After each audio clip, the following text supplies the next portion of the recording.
Hi, besties! Diba? Nagulat kayo dyan, hindi. Meron lang kasi akong naisip habang inaayos ko tong dresses dito sa mannequin, na-connect ko lang din siya sa weight loss journey. Kung feeling mo, lagi kang sumusuko sa diet mo, baka naman hindi ikaw yung problema. Baka, kailangan mo lang ng system na kaya mong i-enjoy at i-maintain without feeling deprived every day. Kagaya ng pagpili ng tamang dresses. 'Di ba? Kapag bagay sa yung dress, comfortable kang suotin, mas confident ka at yun ang masusuotin mo.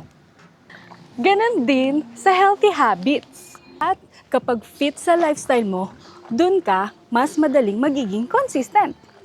At dun magsisimula ang sustainable results. Oo, curious ka na ba kung anong system ang ginagawa ko?